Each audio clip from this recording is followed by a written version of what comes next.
Hey everybody, David Costello here, founder and CEO of Jetpack Workflow and host of the Growing Your Firm podcast. Today's guest is Anne Gannon. She is the principal at the Largo Group. The Largo Group offers innovative accounting and bookkeeping solutions to businesses and individuals. In 2016, the Largo's Group revenue has grown 75% year over year for the last 5 years. The group has over 500 customers from Alaska to Maine and a team size of 8. Anne, welcome to the show. Thank you so much for having me. I'm excited to be here. Yeah, of course. Well, the first question I want to ask, because I think we have a good sense of your firm now, and we'll get a little bit into the industry you serve, but something that's called out pre-interview and as we're getting ready is you're the sole owner of the firm. And was that intentional? Was it scary? Like, would you recommend it in hindsight? How do you Right. No, so really, I began my career at a larger firm in Boston, one of the big 5, and I realized quickly that I was better suited for smaller firms. I had worked a little bit prior to the bigger firm at a smaller firm, and the types of clients I enjoyed working on were just a little small for the firm that I was in, and we wanted to have a family, my husband and I, so it sort of worked out well to start my journey on my own when our kids were really little. So it sort of, was the plan that it would be hard to work with me, which I was a mom of an infant. So you wouldn't really want that to drag anyone else down, because we weren't sure how much I'd be able to work in the first few years. But it's ended up being a blessing in disguise, I think, because, I've always really wanted to do things a little differently, have different interactions with clients. And I think being alone helps because you don't have 2 people with a differing view or vision of where the firm is going. So yeah, that's sort of where we started. And along the way, I mean, we have, 3 CPAs now, in our firm. The rest are, bookkeeping or an EA. But, I think long term, it's nice to have other CPAs. But I think, my goal is to keep the ownership, with me long term. So. Yeah, it makes sense. And so when was the firm launched? So I started on my own in 2011, and then we officially became the Largo Group in 2016, when I could actually do more than just a few tax returns from home. But throughout the, sort of early years when I was working from home, I was really kind of coming up with the vision of what I wanted, our firm to be. And then one of the old partners at the firm that I had come from was looking to retire, and he didn't want ownership. He really just wanted to do part-time work. So we were a very good fit because I could keep the company, but he could come in during tax season and have that knowledge base.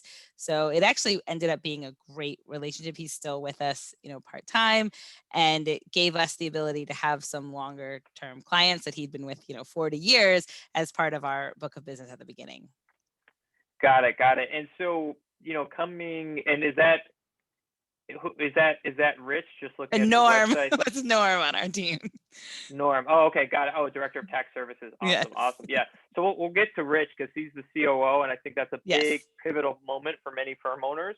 Yes. But going back to 2011, I went to your website. You called out a couple things. Flat fee billing. You focus on restaurants. Was that from day one you knew we were going to do that, or did that evolve during that period from 2011 to 2016? So it definitely evolved. I mean, I think the one thing I always wanted to get away from was billable hours, because I feel like with a small client, that's a really hard thing to measure, because you can have one thing that derails it. And if you have a big bill rate, all of a sudden you've, blown their budget and they're mad, it just can create a disconnect.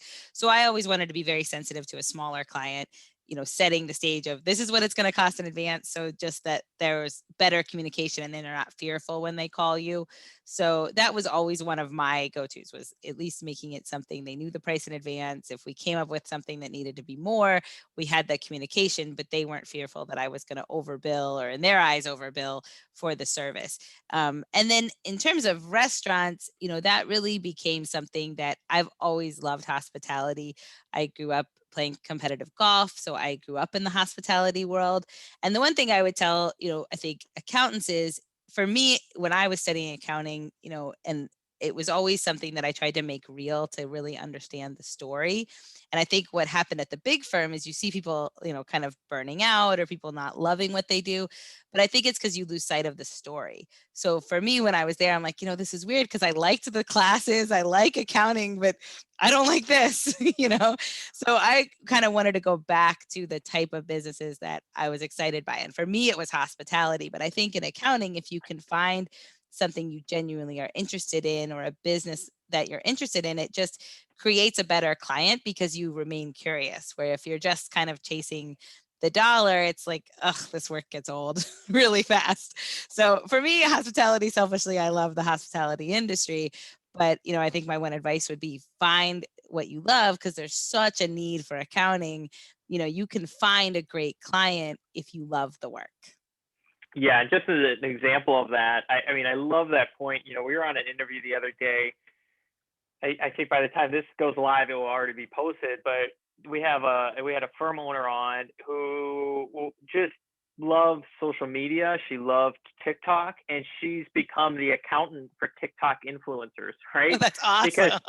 And she has her own TikTok audience of 20,000 giving tax Wow. advice. So she gets the TikTok world. She gets the TikTok influencers who are getting these brand sponsorships. So it's really interesting what happens when you follow your kind of passion or interest. In 2016, when you started, kind of this new inflection point for the firm, was it still just you, or did you build enough of a base to have one or two team members at that time?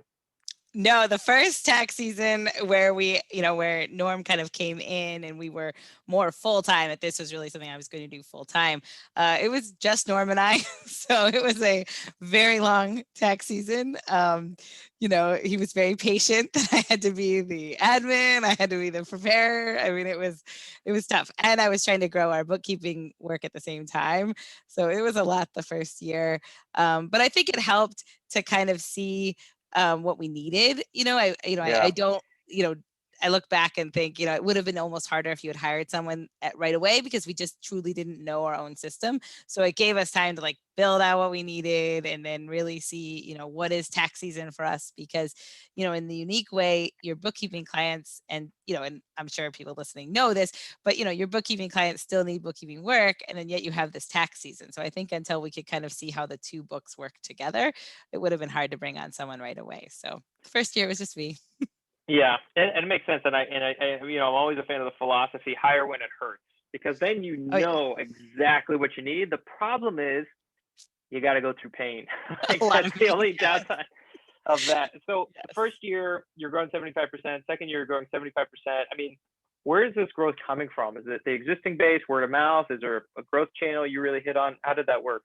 So for us, after the first year, I really assessed and realized, it would be hard to have more traditional tax clients because that was really Norm's book, and that's a full-time work in tax season. But we could pick on more bookkeeping because I still had time throughout the year where I wasn't going to be doing the tax work. So that kind of drove it, as well as knowing it would be nice to have sort of your year-round revenue to offset the tax season revenue. And then from there, I really tried to go out and, like I said, knowing that I want to do hospitality, figure out how do you get in front of hospitality clients. And for me, it was building relationships with some consultants because Mm. a lot of consultants don't do tax work and really don't do bookkeeping. Some do, but most don't. And so, really letting them sort of be the star, but saying if you need someone to do the grunt work and the bookkeeping, which isn't fun, that might be a really good relationship. So for us, our primary growth in that second year was a very good relationship with a group of consultants. And they, it was a win-win because we were completely fine with being the grunt work people and letting them have, here's the report, go talk to the client, do your consulting work. And then in turn, if they heard there was tax issues or something like that, it was a great win back.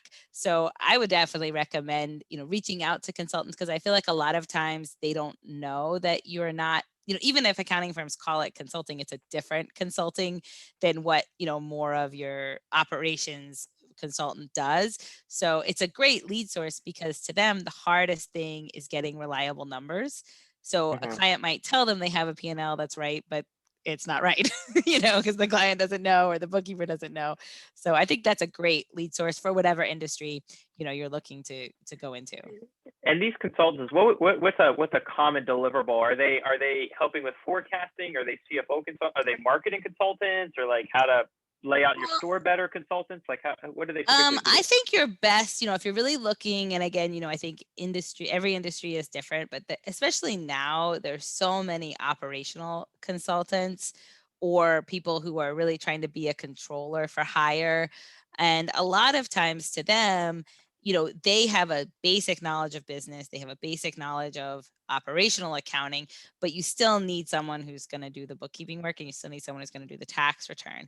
And I think a lot of times, selfishly for the consultant, it's usually the tax return preparer or the CPA who steps in and goes, why are you spending, 40 grand? You don't need that. So they feel very comfortable knowing that they're going to have sort of a partner on the tax side who's not going to go in and like pick off that work or, threaten that work. And so that was always, something that I think worked well. And, it helped me, and then eventually the people that were on our team, to learn more about the operations. Because again, if you're going to go into a certain industry, hospitality, but there's others too. If you're going to go into retail or you're going to go into construction, knowing those operational challenges, knowing the line items that client struggles with, it makes your work better. So it really helped for our team. I mean, we would all watch their videos and kind of learn, like, what are you going out and talking to your clients about? Why are they paying you this money?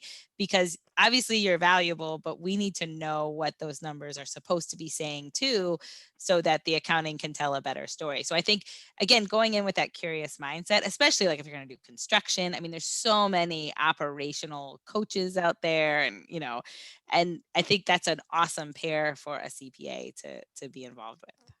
Yeah, well, when you were reaching out to these early consultants, I mean, you had the Largo Group 2016, but it was like you and Norm. There wasn't like this big army, No. big official thing. So what did you do to develop the initial trust with these consultants to make the referral, or I don't know if they white labeled your service under their name, like, but how did you develop that initial trust to even get those clients in the first place?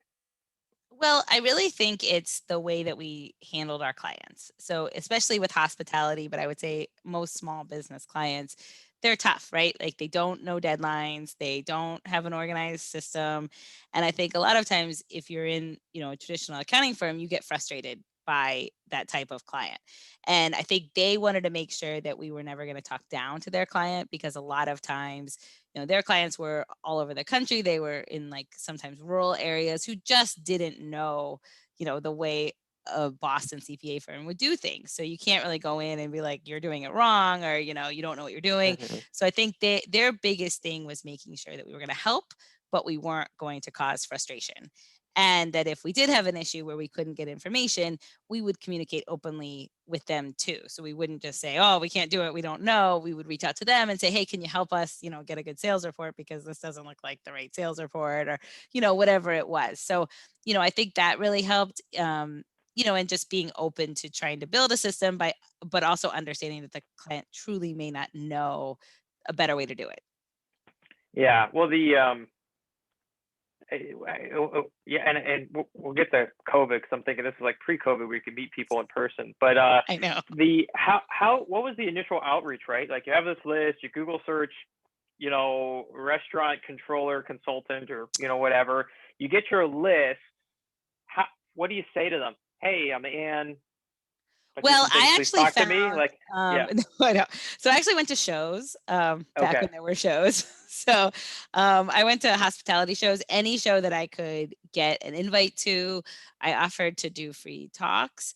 But I also found that just walking the floor was actually the better way, because sometimes if you do education, the people that come are your potential clients, but they don't really know what they're looking for. And I've had limited luck with doing educational spots, but walking the floor, usually the people who are on the floor are the consultants, because they're trying to sell themselves to the client as well. So at least you can kind of see if there's someone you can talk to, get knowledge, see who's out there, what industries they're trying to serve, or if it's an industry specific show, like what they provide. But I think it's helpful face to face, so they really Yeah. get to know you first, because it is a trusted thing.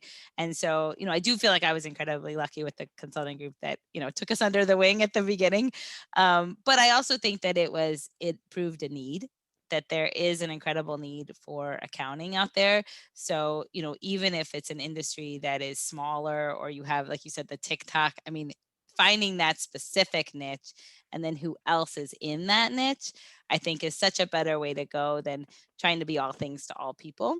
Because, even 3, 4 years in, pre-COVID, we were able to kind of get to know the people who go to the shows and the people who Hmm. all are there. And that little group can create a lot of very good clients. But I think it would be hard if you're trying to go to like 5 different shows and 5 different groups, because they want to know that you consider that specific niche, your most important thing too. Yeah, I mean, it really speaks to the power of niching down, because then you can hit up all the industry conferences versus trying to pick, 7 different niches, and it's like impossible. Exactly. Um, the yeah, the point I wanted to make was like, they took you under their wing, but they I'm assuming they had really bad experiences with trying to work with insert random accounting firm, and it was really blocking their client experience. It was really making them look poor in front of the client, and so it's like, I don't want the audience to overthink like maybe this aspect here. It's like you find 1 or 2 or 3 people that are having this pain, it could really drive a new distribution channel. Like you don't need every consultant, right? Like you get that 1% consultant that just had a really horrible experience with that accounting firm, and you come in the right time in the right way. Like it just sounds like you just need a couple of them, but you're going to have to probably contact and talk to, a few for the ones that are experiencing the most pain.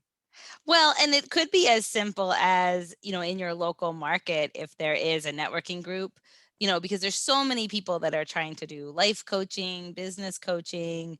So it doesn't even need to be, I mean, mine was, I went to a couple regional hospitality shows, but even if it's your local, networking group, and just finding whoever is trying to do, or, chamber of commerce, who's trying to do life coaching or business coaching, because all of those people, they need to know that they can trust somebody.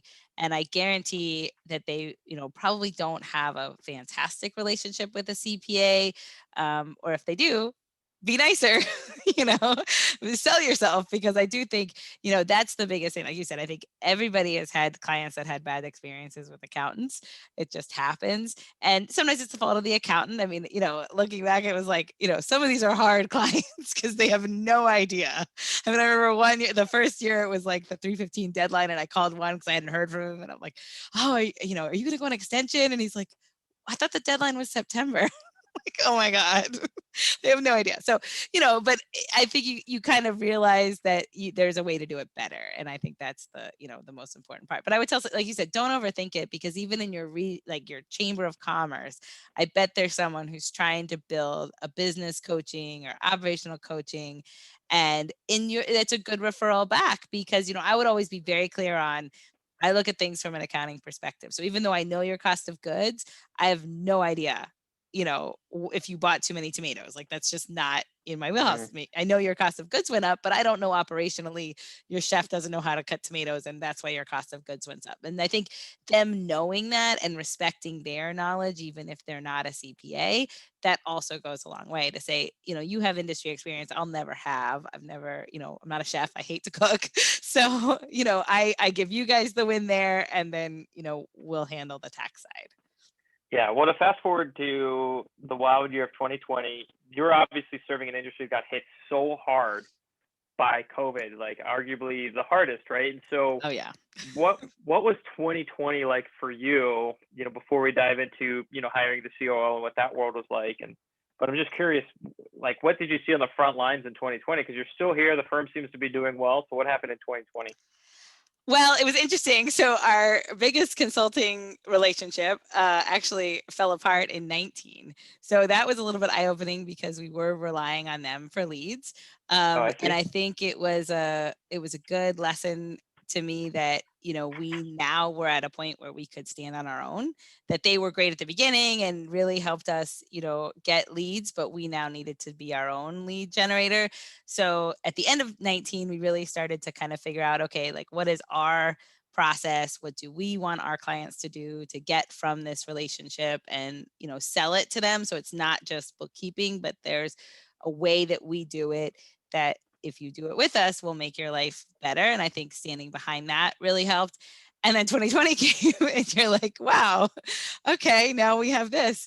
But I think all that work that we had done to kind of say, no, this is our way. We're not just going to do it the way the consultants want it done anymore. It's going to be our way. And that's the relationship. Really helped prepare us for when people, really started to be on the brink of failure. I mean, those early days of COVID, it was scary. I mean, we all of a sudden had every one of our clients had a failing business. I mean, Yeah. we were completely exposed. And at first it was like, oh my God. I mean, I would have never thought that you would ever have that situation. And my biggest dream with dealing with small business was as a way to help. I mean, my dad had been a business owner when I was a kid and his business failed. So I knew what that looked like. And it was emotional to all of a sudden have every one of your clients facing that and not having all the answers. But I think what it helped us with is, really realizing that there is a need. There will always be a need. I mean, the funny thing is in 19, I had said to, a couple of our colleagues and that, the good thing about accounting, as hard as it is, the world could fall apart, but people still need a tax return. And I think 2020 proved that, I was worried the first month they're all going to cut us, right? Because we do monthly billing. So we're just Mm-hmm. going to get canceled like the cable. That's it.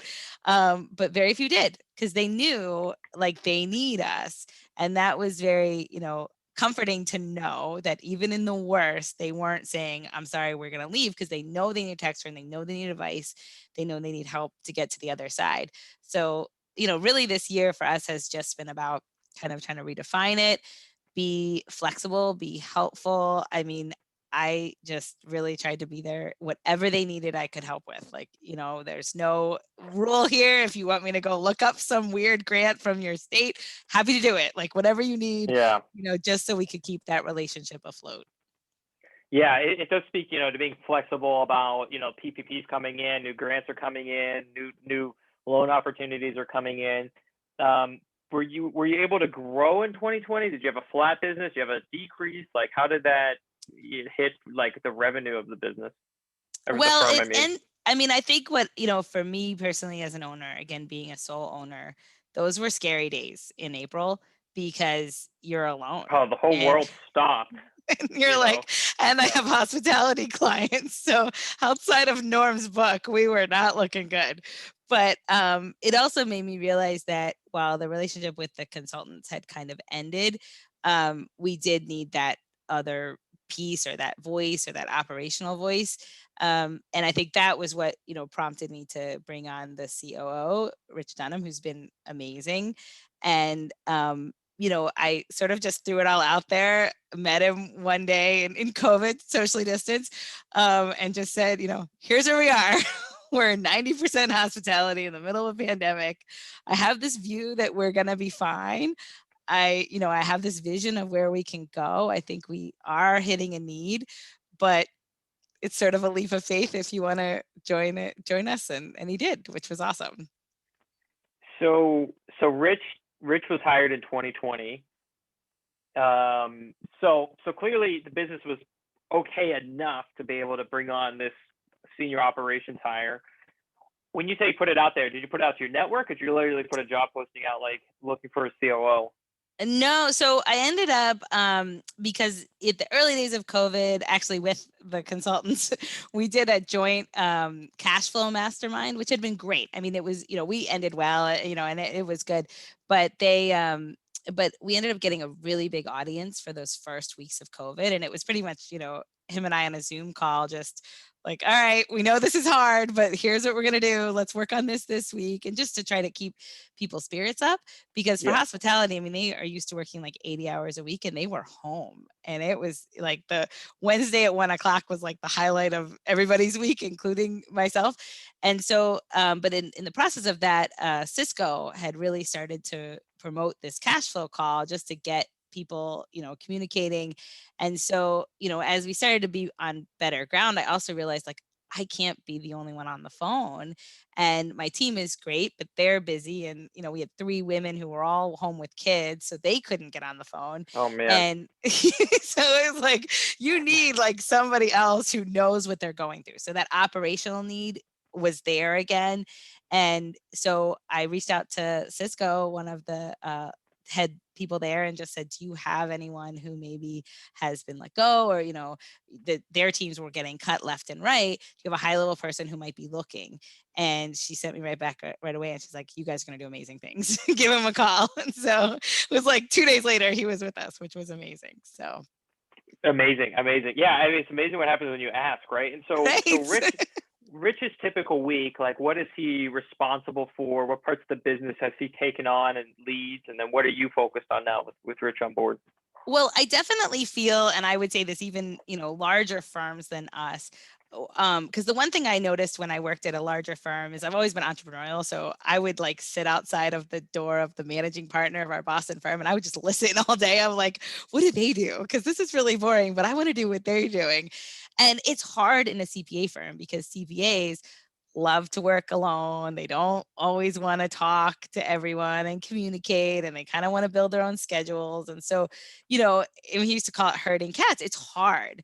And when I reached out, and I started talking to Rich, I'm like, this actually is a perfect fit because he's come from corporate. I mean, he managed 45 people, in the industry that I'm trying to serve. So, things that I struggle with, which is just that I like doing technical work. I'd rather be doing a forecast than in a meeting.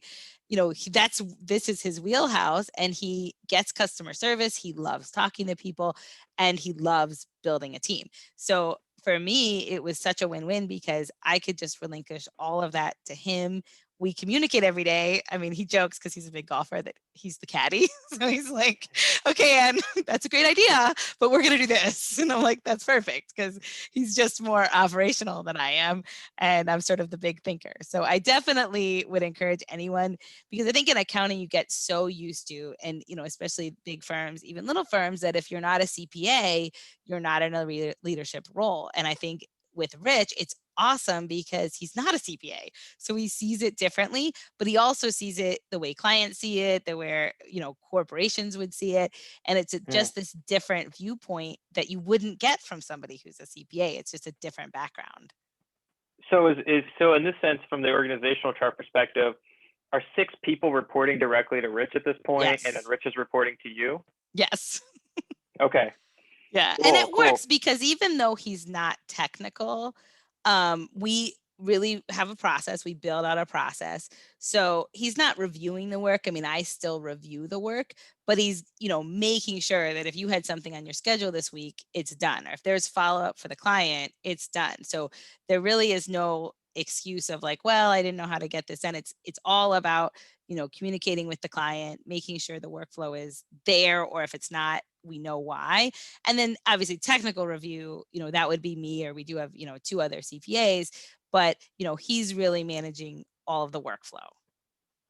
Yeah. So now, with this kind of dream scenario in place with Rich, you don't have all the responsibilities of team management. He's doing a lot of the management there, and onboarding and training and accountability. What would you say are your top priorities now for a given week? Is it very technical? Is it very client facing? Is it something else? Like how does if you have a typical week, what would it typically look like? Well, what's funny is, pre-COVID, I was, most of my week, was technical, like doing the work. Now, especially in our industry, it's still, I'm probably 80%, 90% on the phone, just because you still have people that are struggling and just need to talk to somebody. So it really has freed me up to be able to be there, be available, have some of those higher level conversations like, hey, do you want to build a budget for this year? Do you want to build like cash flow for this year? Which helps, I think, them realize that we are still trying to be there and build the relationship. And then like the weekly work and the monthly work, is just part of that process. Got it. And so that's freed you up to have, I mean, yeah, I mean, goodness gracious, given your industry and given still the time of the year, I mean, we're still not open. We're in the middle of a vaccination rollout. And I so, know. we're still not open to capacity. I don't think anywhere. I don't know. Maybe West Virginia got it. West Virginia seems Florida. to be Florida, right? Maybe Texas, we'll see, we're slowly starting to Yeah. get to, so it's allowed you to really, I think, give that next level of support for your clients while they're navigating this. Do you see yourself always sitting that role, or would you eventually kind of hire? Like, what do you think your next hire is?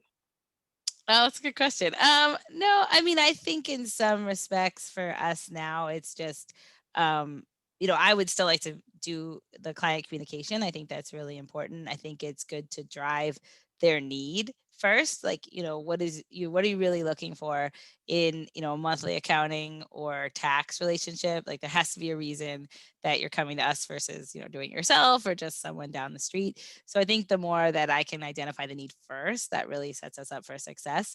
But I think for Rich and I, it's really just continuing to build the process and what's working with the team, and filling those roles as we continue to grow.